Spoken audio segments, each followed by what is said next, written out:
देख रहे हैं अंबर टाइम्स। प्रशासन ने बड़ी कार्रवाई करते हुए शुक्रवार शाम को मिशन कंपाउंड के अंदर करीब 100 साल पुरानी इमारत को ध्वस्त कर दिया। बताया जाता है कि इस इमारत में मिशन अस्पताल का नर्सिंग स्कूल संचालित होता था, वहीं नर्सिंग हॉस्टल भी था। प्रशासन ने सर्वे नंबर 87 के 13 बीघा जमीन को नजूल बताते हुए उक्त इमारत को अतिक्रमण बताकर ध्वस्त किया है। प्रशासन का अमला पुलिस फोर्स के साथ जेसीबी मशीन लेकर मौके पर पहुंचा और कार्रवाई शुरू की। मौके पर सीएसपी, शहर एसडीएम, आरआई पटवारी सहित पुलिस बल मौजूद था। इधर फर्स्ट चर्च के पूर्व सचिव लालू स्टीफन ने अंबर टाइम्स को बताया, ये जमीन रियासत में मिली थी, प्रशासन की कार्रवाई गलत है। प्रशासन कह रहा है ये मेरी जमीन है, आप लोगों को किस सर तरीके से 110 साल से हम लोग यहाँ पर हमारे हॉस्पिटल्स और नर्सेस क्वार्टर्स और रहवासी रह रहे हैं यहाँ पर 110 वर्ष से। अभी याद आई उनको 110 साल बाद। और ये सारे डॉक्यूमेंट्स हैं, पुरानी रजिस्ट्रियाँ हैं, मैंने उनको दिखाई रजिस्ट्रियाँ, पर वो मानने को तैयार नहीं। अच्छा, क्या तर्क रख रहे हैं वो आपसे? वो यूँ कह रहे हैं कि आप लोगों ने नजूल से क्यों नहीं हटवाई अभी तक, तो नजूल से हटाने को तैयार ही नहीं थे। हमने कई बार पेश किया है। सर जुडिशियल है ये प्रकरण? बिल्कुल, सब कोर्ट में है अभी, पूरा प्रकरण कोर्ट में है अभी। बस हाँ, स्टे नहीं मिला है, पर हाँ है कोर्ट में। अब इस टाइम पे क्या करेंगे आप? अब क्या करेंगे? अब ये कार्रवाई चल रही है, अब क्या सर करेंगे? मंडे तक स्टे मिलता है तो जो बचा सकते हैं बचाएंगे हम मंडे। आपका नाम और पोस्ट बताइए। मैं हेमेंद्र वॉल्टर और प्रॉपर्टी सेक्रेटरी हूँ यहाँ। इस संस्था के परिवार CNI church of north India, diocese of Bhopal. कितने परिवार हैं यहाँ पे? यहाँ करीब 90 परिवार हैं इसके अंदर। कोई नोटिस वगैरह? कोई नोटिस नहीं सर, कोई नोटिस नहीं। हॉस्टल भी है? हॉस्टल नहीं है सर, अब तो रहवासी रह रहे हैं उसके अंदर। हमारे चर्च के और स्कूल में जो काम कर रहे हैं टीचर्स, उनके परिवार बच्चे हैं। कितने परिवार? करीब 10 परिवार रह रहे हैं। इस मामले में एसडीएम संजीव पांडे ने बताया, ये कस्बा रतलाम स्थित भूमि सर्वे क्रम 87 है, जिस पर जो शासन की है। हम इस पर अपनी सफाई कर रहे हैं ताकि इस पर हम कुछ ऐसा कोई प्रोजेक्ट ला सकें या हम कोई अन्य करो। अभी इसका कब्जा है, क्या है अभी यहाँ पे, क्या बताओ? अभी तो ये खाली खंडहर मकान है, इसमें कुछ 25-30 मकान है, उनको बता दिया गया वो खाली करें। हम इस पूरे कैंपस को, जो करीब 12-13 बीघा जमीन है, हम इस पर कब्जा करें। कितने अवैध कब्जे इसके ऊपर मोटा मोटा? 20-25 मकान ऐसे हैं जिसमें कुछ लोग रह रहे हैं, उनको ही बता दिया। कहीं कुछ विरोध की स्थिति है क्या? अब अतिक्रमण है, थोड़ा बहुत तो होता है, समझाने पर लोग मान जाते हैं, उन्होंने सहयोग किया है। सर आज ही पोजीशन में लेंगे सर ये पूरा जो जितना हो सकता है हम आज कार्रवाई करेंगे। मिशन कंपाउंड में रहने वाले रहवासी बताते हैं,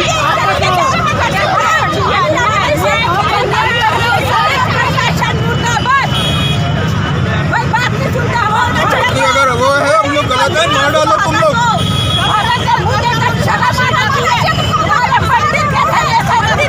10 साल से यहाँ काम कर रहे हैं।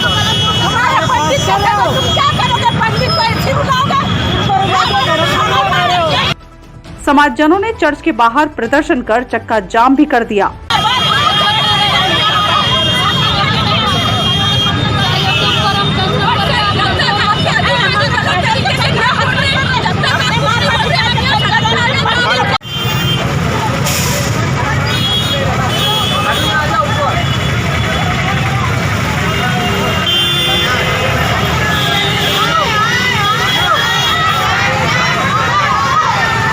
महिलाएं सड़क पर भी लेट गईं।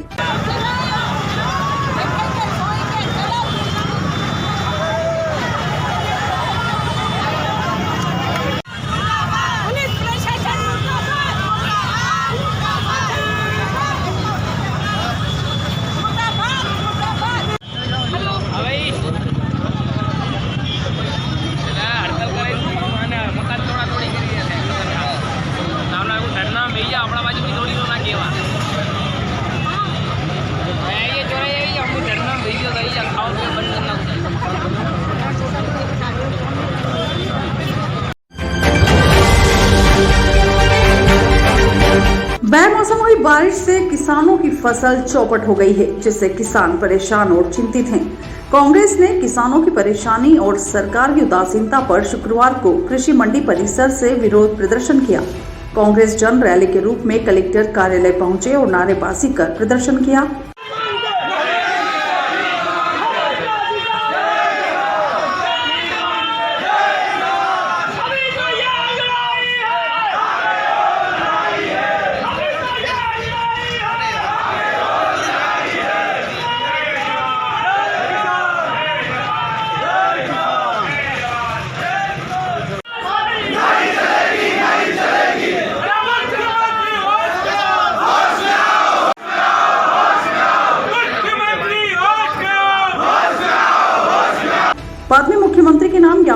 एसडीएम को सौंपकर मुआवजे की मांग की। ज्ञापन में समय रहते समस्याओं का निराकरण नहीं होने पर आंदोलन की चेतावनी भी दी। लोगों को ना बोले कलेक्टर साहब का आदेश नहीं है, और जो गरीब किसान है वो कहा जा रहे हैं, जो मेन जो लोग रहते हैं, जो संपन्न होते हैं उधर हम बोल रहे हैं संपत्ति के बजाय, लेकिन गरीब क्या पहले जाओ जिसकी 2 बीघा 4 बीघा 8 बीघा जमीन है, अब साहब ये 70% फसलें नष्ट हो गई है। अब वो जो गरीब है जो इतनी मेहनत से काम करता है उसको कम से कम त्वरित तौर पर राहत राशि तो दो, मतलब ना उनको मुआवजे का हो रहा है, ना सर्वे की टीम पहुंची है, ना बीमा वाली कंपनी का कोई अधिकारी फोन उठाने को तैयार है। तो आप कैसे मतलब इसमें जाएंगे तो बताओ लगता ऐसे जाएंगे कैसे?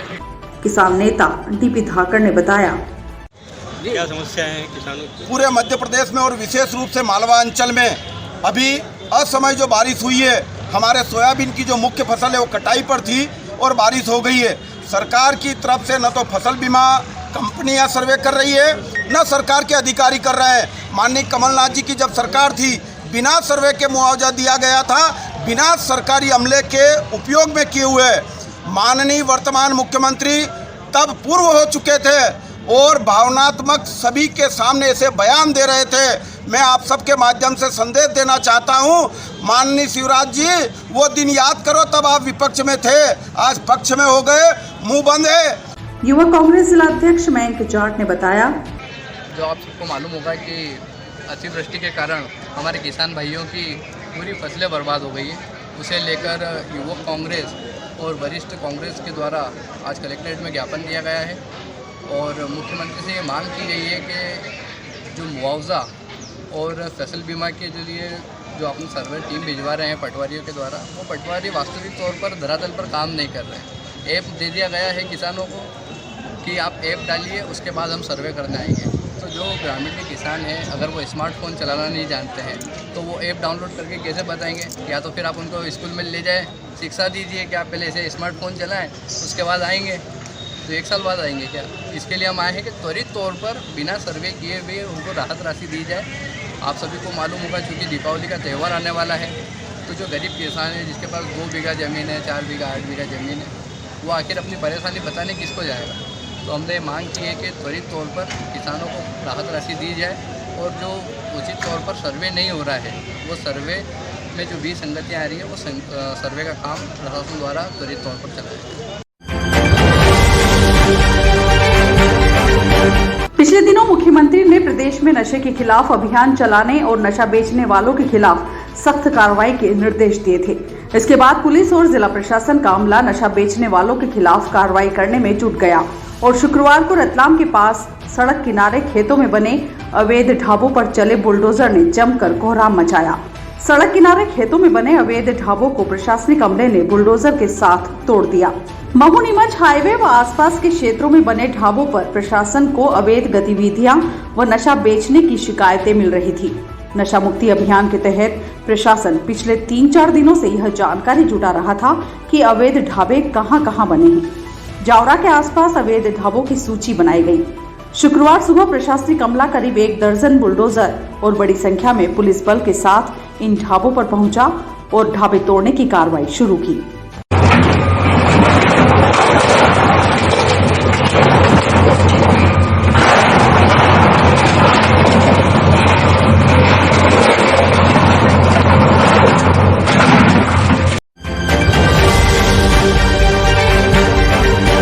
लंपी वायरस से पीड़ित गोवंशों की अलग अलग स्थानों पर गौभक्त सेवा कर उपचार कर रहे हैं, लेकिन कतिपय लोगों को ये सेवा रास नहीं आ रही है।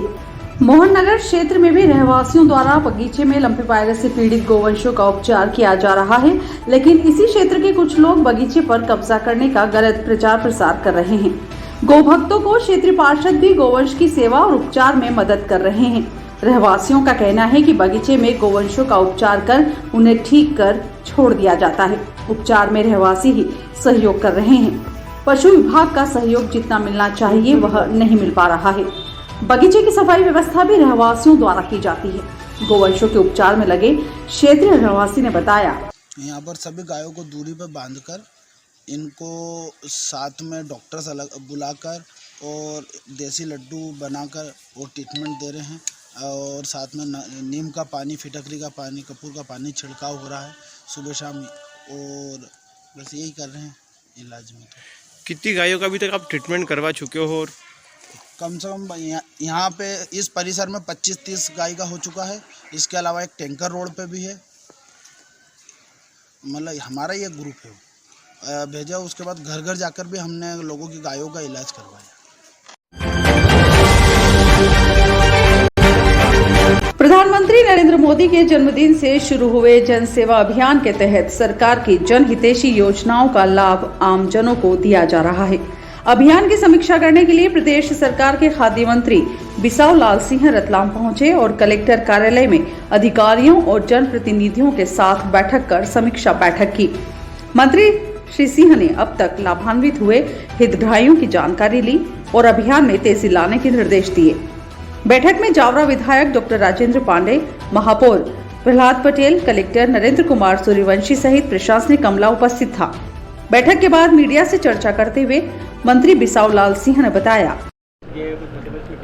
देखिए, प्रधानमंत्री जी के जन्म के उपलक्ष्य में मध्य प्रदेश में पूरे जन सेवा अभियान का कार्यक्रम संचालित है। इसमें जिले में जितने भी योजनाएं हितग्राही मूलक हैं उनकी आज यहाँ पे समीक्षा की गई और इस बात की प्रसन्नता है कि रतलाम जिला सभी जितने कार्यक्रम माननीय मुख्यमंत्री जी के जन सेवा अभियान है उसमें अग्रणी है और ये प्रसन्नता की बात है। हम लोगों ने और निर्देश दिया है कि जो भी कार्य अधूरे हैं उनको समय सीमा पर पूरा करें।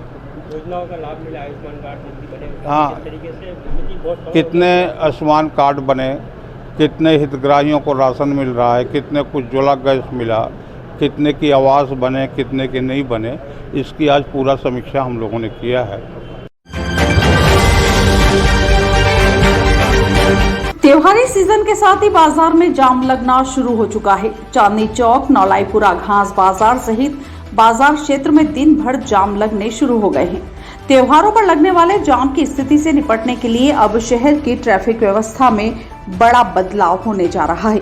18 अक्टूबर से बाजार में ऑटोमेटिक और 4 व्हीलर नहीं जाएंगे, सिर्फ 2 व्हीलर और पैदल जाने वाले लोगों को ही इजाजत दी जाएगी। शहर में 5 पार्किंग भी बनाई जाएगी। यातायात विभाग और नगर निगम की टीम ने व्यवस्थाओं का जायजा लिया। जाम का बड़ा कारण ऑटोमेटिक, अव्यवस्थित पार्किंग और सड़क पर लगे ठेले ही सामने आए।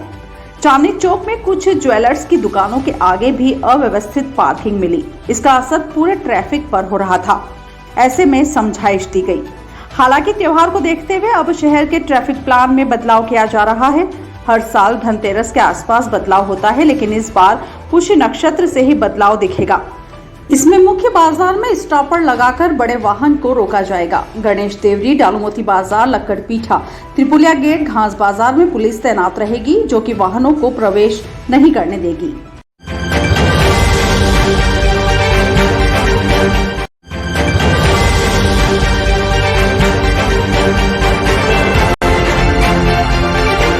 आप देख रहे हैं अंबर टाइम।